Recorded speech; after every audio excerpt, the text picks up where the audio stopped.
Warning, the following video contains spoilers for, everything. Proceed with caution if you haven't played Persona or Shin Megami Tensei.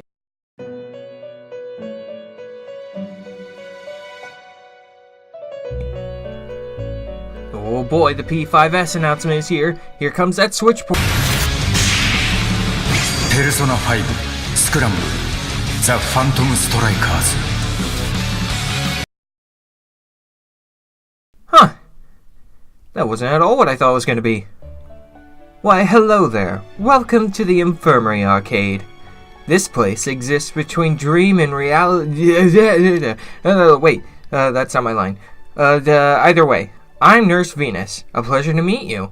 I, from the perspective of this video, have just gotten finished watching the Scramble trailer. Sorry, Switch fans, but as an owner of a PS4 that's already played Persona 5, this actually has me more excited. Not that I don't want Persona stuff on Switch, but I'm a huge fan of the idea of more and more Warriors crossovers. Hyrule Warriors showed me just how much of a huge fanservice fest they can be, so sure, why not, bring it on. But now it's just got me thinking about who's going to be playable in the game. Why not try to take a stab at who'll show up? Now, Warriors games rosters vary in size from small to really freaking huge, so I really won't be able to guess how many people will be playable, but guessing their chances shouldn't be too hard. Couple of ground rules. I'll be giving them all a ranking for their chances. The rankings are as follows. Keep in mind that these rankings, for the most part, judge whether the character will be playable, not just make an appearance. A character can appear in the campaign without being playable after all. Now, keep in mind that these rankings are all from my perspective. They're not meant to be a hard prediction, just my own gut feeling. An A rank means that the listed character is borderline guaranteed. B means that it's highly likely that the character will be playable. C means the character has a chance but may not be playable. D means that the character will most likely not be playable, be it from being relatively irrelevant, forgotten, or just straight up inability to fight. E is the only rank that judges appearance in the game whatsoever. Basically, if you get this rank, the game forgot you even existed. And if I don't talk about this character at all, it's likely I just don't think their chances are worth talking about in the first place. Don't worry, I didn't forget about them, I just didn't think it was worth talking about. Sorry, Nozomi, you'll have to get your chance another day. Let's get the obvious picks out of the way. This game is called Persona 5 Scramble after all. Without a doubt, the Phantom Thieves of Hearts and Akechi are all going to be playable. All these guys except for one of them get an A rank from me. Futaba is the only exception. She could be playable, but I think they'd have to pull some strings to make it work, as Necronomicon isn't exactly a fighting persona. But hey, I could see the thing shooting some lasers or something like that. Futaba is the only Phantom Thief to get a C rank. I could see her, but I just see her as being more relegated to support only again. Next up is Kasumi Yoshizawa, the new girl in town that's appearing in Persona 5 Royal. Granted, we know very little about her other than her Phantom Thief design and the fact that she wields a rapier, which was quite the stunning leave out of Vanilla 5, given that rapiers are the staple weapon of the series. Her newness makes it hard to tell whether or not she'll appear at all. It's possible, but like Futaba, I'm leaving her at a C. Rounding out the candidates from 5, I'd like to give a spotlight to Howie Mandel himself, Masayoshi Shido. Just saying now, his chances of appearing at all are remarkably low, but his chances are made better if he's added in via DLC, where story likely won't matter. He could appear in his Samael form, spout a few one-liners, and, just generally fuck shit up. He's the only shadow character I'm going to be suggesting on the list, given that most shadows are just large demons rather than staying in this much more manageable form. For the possibility of DLC alone, I'm giving him a rank D. Even if I could definitely see it working, somehow I don't think Shido is a priority.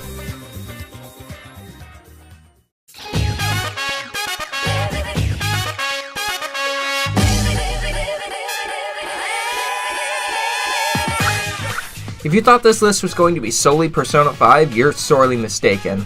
I have no doubts that this game will feature protagonists and possibly antagonists from other games in the franchise, similar to the way Persona 4 Arena featured the Persona 3 crew.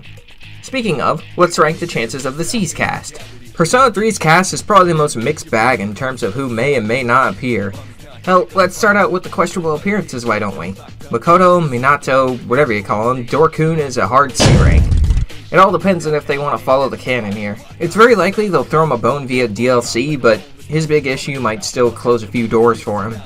The same sentiment can be extended to everyone's favorite forgotten girl. Kotone, Minako, non-canon-chan, whatever you call her, her chances are even less than Makoto's. She gets a hard D rank from me. Oh, that sounds bad. She gets a D rank from me. Using the same persona as Makoto, yet a different weapon, her status after 3's ending, the fact that she's been forgotten by Atlas up to Q2. It's hard to say, and it could still happen, but to me it just doesn't seem likely. Shinji is also in a bit of trouble in terms of likelihood. He's goddamn dead after all! That being said, they pulled strings to get him playable and other things before. They could always just make him DLC. I'll place him as C rank. Kodomaru's only problem is him being a dog, honestly. I don't know, he's just so tiny. I guess this is super personal, and to be honest, it probably doesn't matter to Atlas whatsoever, but it's just weird to me, I guess. I'm gonna place him as C rank, but take it as a grain of salt. Alright, let's be real. Fuka's got no chance. She's nice and all, but she can't fight back for jack shit. She'll likely just be support. If they make Fuka playable, I'll be genuinely surprised. Easy D rank. Before getting into the non-C's characters from 3, I'm gonna give the rest of the cast a blanket B rank. Why not A? On the off chance that they really want to focus on 5 for this game and nothing else. As much as I hate to say that, after seeing what happened with Fire Emblem Warriors, I can't deny this being a possibility. Either way, with Atlas working with Koei on the project, I don't see them letting that happen. At the very least, I feel like we'll get representation from 3 and 4. But I will say this now, the only characters getting full A ranks from me are the Phantom Thieves. Moving on, I suppose I should bring up Metis. Hailing from the Answer segment of Persona 3 Fez on the PS2, and the quote-unquote sister of Aigis, I think her chances are slim at best. She's never appeared in anything than just her segment of Fez. That being said, I don't think she's completely impossible. I just think it's severely unlikely. I'll leave her at a D rank. The only other person from 3 I see making an appearance of any other kind is Takaya. He's the charismatic Antichrist and leader of Strega. Despite being a major antagonist in Persona 3, I don't see Takaya making an appearance due to his lack of a strong fanbase. As big a role as he plays, you don't see many people talking about the guy. He's a Persona user, sure, but considering the fact that he himself doesn't do that much other than talk a lot and maybe shoot his pistol when he's in the mood, yes, that's a real gun, not an evoker, I think his chances are a bit slim. Another D rank from me. Now I face up, I hold up, I reach out to the true owner, I'm sitting the seat of the homo man, yes. Moving on to Persona 4, this segment is going to be pretty quick. First, let's just get this out of the way. Everyone on the investigation team all gets a B rank from me, with the only exception being Miss Popeye herself, Rise Kuchikawa. She's in the same boat as Fuka. She can't fight whatsoever, so she gets a D rank right off the bat. Sorry, hun. Labris is up next. I debated for a bit whether to put her in the other segment, or the Persona 4 segment, or maybe the Persona 3 segment. She was made by the Kiriju group after all. But I guess she fits more here. She plays a role in the arena games, which are primarily themed around Persona 4 after all. Labris is another sort of quote-unquote sister to Aigis, being made by the Kiriju group. I think she's got a decent shot given how much she's a part of the main canon after all. I give her a C rank. Definitely less likely than the investigation team or C's, but she has a shot. The only other person from Persona 4 worth talking about is Adachi, who I actually think has a decent shot. She's not a shoo-in per se, but he's popular enough of a character to make the cut, and he has a persona to boot. Sure, he may do as much as Takaya in terms of attacking for himself without persona, but he's popular enough to where I think Atlas will make the extra effort to make him work. I give him a C rank.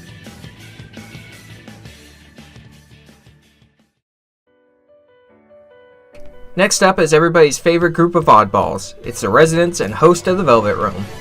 Their representation as playable characters has been spotty, with the only proper playable status being Marie, Elizabeth, and Margaret in Persona 4 Arena and Ultimax. Despite this, I think Caroline, Justine, and... I warned you about spoilers at the beginning, didn't I? Last chance here. Alright. Lavenza have the highest chances of appearing as playable. Not to say that Marie, Elizabeth, and Margaret don't have a shot, it's just 5 being the most relevant. Alright, let me put it like this. I'm giving Caroline, Justine, and Lavenza all B ranks, and I'm giving Marie, Elizabeth, and Margaret all C ranks. As for Igor, I don't personally see him being playable anytime soon. Hell, he didn't even get to bust a move in the dancing games, now that I think about it. That would have been a hoot. Don't get me wrong, it'd be awesome, and if it did happen, it'd be goddamn insane. I want Igor, but I don't see it happening. I give him a D rank.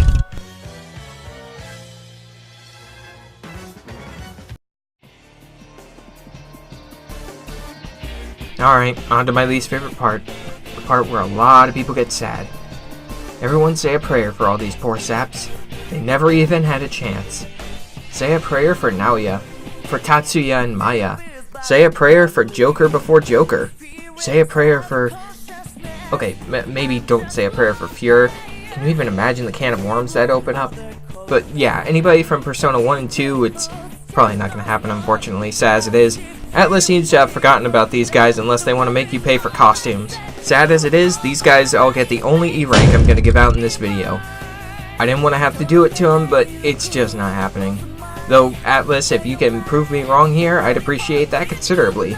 The only exception here is Philemon, who at least appears in his butterfly form in Persona 3, 4, and possibly 5? Again, don't get me wrong, I want this game to be a party of everything Persona, not just 3, 4, and 5, but I just don't see it realistically happening. Philemon gets a D rank, as it likely won't happen, but everyone else, E rank. Nope, not a chance. Before I end this, I also wanted to talk about the guys from Q and Q2. You know, these guys. I honestly don't know what to say about these guys because of time shenanigans. I could see them happening, but time will only tell. I'll give them C rank. Who knows, honestly.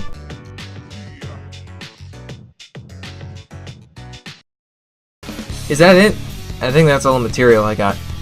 Scramble is not going to be the game we saw coming, but I think this is a wonderful opportunity to bring together all cores of the franchise.